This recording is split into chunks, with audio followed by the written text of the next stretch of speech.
नमस्कार, मैं खबर संग्राम से प्रमोद मिश्रा आज समाज सेवी माननीय बृहस्पति सिंह जी से आज मुलाकात करने पहुंचा हूं। मैं चाहूँगा दादा से कि संविधान के बारे में कुछ दादा हमें जानकारी दें।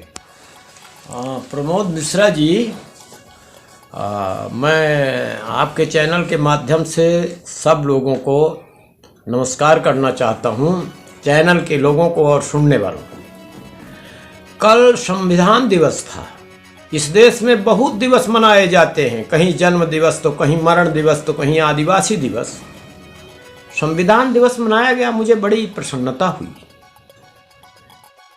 ये संविधान क्यों बना, कब बना, कैसे बना, ये संक्षिप्त में हम बताने की कोशिश करेंगे। जी 1934 में नासिक जेल में समाजवादी विचार आचार्य नरेंद्र देव के मन में आया और उन्होंने कहा कि जब देश आज़ाद हो जाएगा तो समता मूलक समाज हम बनाएंगे जी जो समता युक्त होगा, जी शोषण मुक्त होगा। जी तो समता युक्त समाज बनाने का 1934 में ही विचार आया कि कोई अपना नियमावली हो, कोई संविधान हो।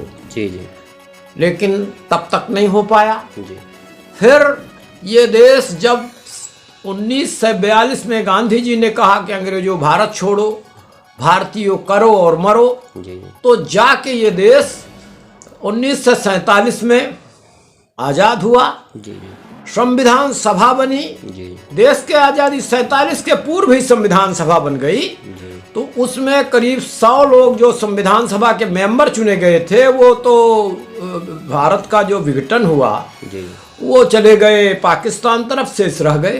तो उन्होंने संविधान सभा बनाया। संविधान सभा के अध्यक्ष हुए डॉक्टर राजेंद्र प्रसाद, जो हमारे प्रथम राष्ट्रपति बने। जी और संविधान सभा की एक ड्राफ्टिंग कमेटी बनी जिसके अध्यक्ष थे भीमराव अंबेडकर। जी उन्होंने संविधान बनाया। जी अब आप सब लोगों के सामने संविधान है कि हम भारत के लोग, जी एक तो हम सब लोग हैं, चाहे हिंदू हो, चाहे मुस्लिम हो, चाहे ईसाई हो, ये देश का संविधान सबके लिए है। जी फिर भारत के लोग हैं। जी इस संविधान में अंग्रेजी में इंडिया है जी और भारत है, कहीं भी हिंदुस्तान नहीं है। हम पूरा संविधान देखे हैं, जी क्योंकि हम कानून की भी पढ़ाई किए हैं। जी ठीक है, वकालत नहीं करते पर लाइसेंसी वकील हैं। जी तो भारत के संविधान में हमारा जो लक्ष्य है कि क्या क्या प्राप्त करेंगे,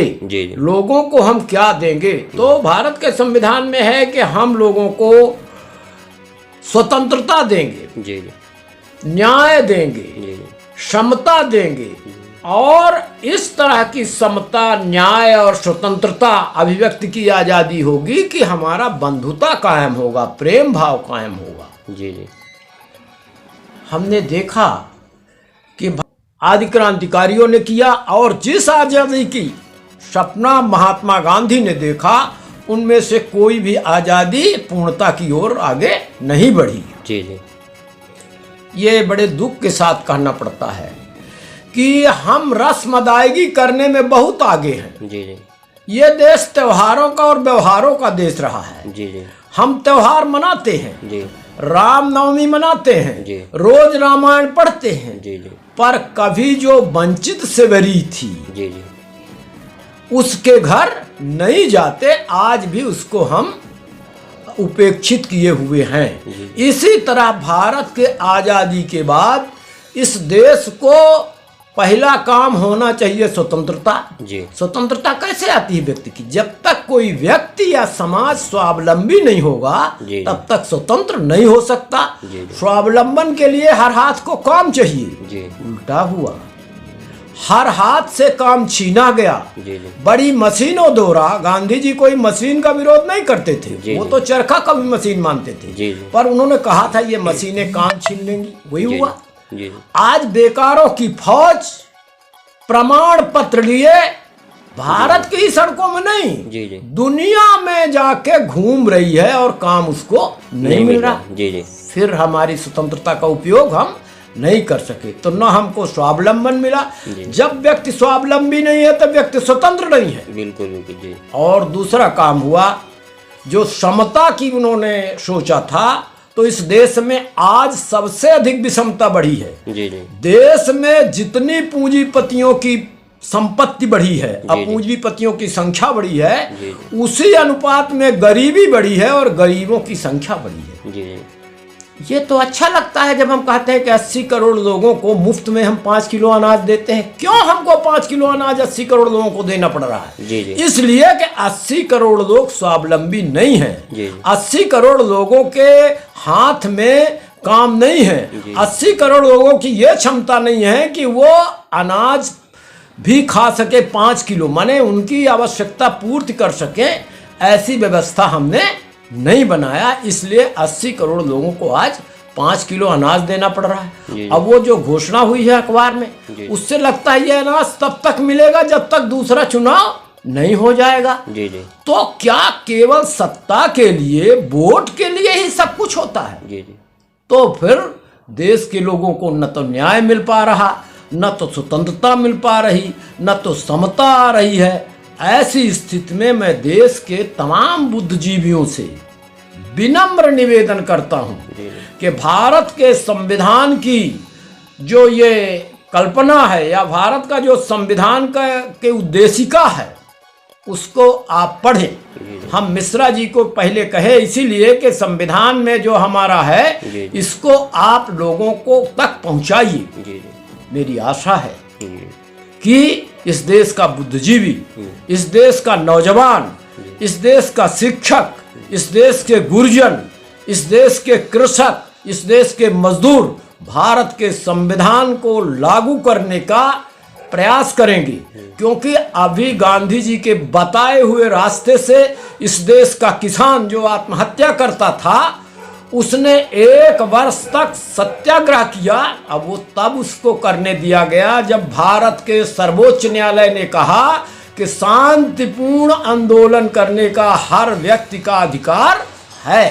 तो उन्होंने शांतिपूर्ण आंदोलन किया, इसलिए 1 वर्ष तक सतत आंदोलन चलता रह गया। यद्यप उसमें से बहुत किसानों की आहुति हो गई, उन्होंने अपने प्राण गंवा दिए, पर उस पर अभी जो हमारे देश के प्रधानमंत्री जो बहुत अच्छा बोलते हैं, उनका लच्छेदार भाषण होता है, उम्मीदों से भरा भाषण होता है, लेकिन वो कोरा आश्वासन होता है, पूरा नहीं होता। इसलिए आज भी देश का किसान उनके ऊपर विश्वास करने को तैयार नहीं है, न देश का नौजवान तैयार है, क्योंकि वो उनके मांगने पर वोट तो उनको देता है, उनको प्रधानमंत्री बनाता है, लेकिन तो उसको 15 लाख रुपया मिलता, न उसको 2 करोड़ लोगों को कहा था तो 2 करोड़ लोगों के काम की जगह हर वर्ष 10 करोड़ लोग बेकार होते जा रहे हैं। ऐसी स्थिति में एक ही काम होगा। अभी आदिवासी दिवस हमने मनाया, पर उसके पहले हमने क्या किया? आदिवासी जो बनफल, आंवला, महुआ, तेंदू, हर्रा, बहेरा बिन के बेचते थे, वो रोक दिया गया। लकड़ी बिनते थे टूटी वो, पर वो जंगल की रक्षा भी करते थे। तो उनके जंगल को काट दिया गया, जल स्रोतों को पाट दिया गया। जो हमारी रत्नगर्भा धरती थी, उसको, हमारे रत्नों को, कोयला, हीरा, मैग्नीज, लोहा सब खोद खोद के हमने अपने धरती माता को खोखला कर दिया। एक और माता की चर्चा मैं करना चाहता हूँ, क्योंकि मैंने डेयरी खोला था रीवा में। मैंने गाय माता के बल पर अपने पेट का अल्सर, जो हमको खून की उल्टी होती थी, छाले हो जाते थे पेट में, वो भी सही किया और अपना खर्चा भी चलाता था। तब हमारी श्रीमती जी नेत्रहीन बच्चों को निःशुल्क शिक्षा देने के लिए यमुना प्रसाद शास्त्री स्मृति विद्यालय में जाती थी। तो मैंने डेयरी किया, मैंने गो पाला। आज मेरे ऊपर ऐसी परिस्थिति आ गई, मेरे बेटे की भी हत्या हो गई, पत्नी की कैंसर से डेथ हो गई, कि मैं अब उम्र भी हमारी 79 वर्ष की हो गई, शारीरिक क्षमता नहीं रही। पर गांव में जब जाता हूं तो सड़कों में गाय को मरी पाता हूं, बैलों को सड़कों में मरी पाता हूं। तो कहीं एक्सीडेंट करने वाला, स्कूटर के सवारी करने वाले का दोनों हाथ पैर टूटा पाता हूं। तो कहीं कोई बच्चा को गाय मार देती है, वो घायल हो जाता है। तो गाय हमारी या तो सड़कों में है या खेत चरती है, तो सड़क पर मरती है और खेत को चरती है। उस पर मैंने लिखा है तुकबंदी कि गाय हमारी माता है, बैल हमारा चाचा है, पर खेत हमारा क्यों खाता है? वो खेत हमारा खा लेगा तो हम अन्न कैसे खाएंगे और कैसे आपको खिलाएंगे? तो इसलिए ये बात भी विचारणीय है कि गायों के लिए आप अभयारण्य बना दीजिए ना, अगर शेर को बनाए हैं, और गाय जंगल में रहें, वहाँ पानी की व्यवस्था हो। ये तो गांव-गांव कर सकते हैं आप। अब मशीनों से काम हो रहा है, बैलगाड़ी है नहीं, बैल न हल में चल रहा न कोल्हू में चल रहा, उसका उपयोग है नहीं, और गोवध पर रोक लगा दी गई। तो मेरी ये विनती है तमाम देश के बुद्धिजीवियों से कि ये जो ज्वलंत सवाल हैं, इन सवालों को ध्यान में रखिए। हर सरकार का काम होता है डिवाइड एंड रूल। दो लोगों को हिंदू मुस्लिम लड़ाई करवा दो, या किसान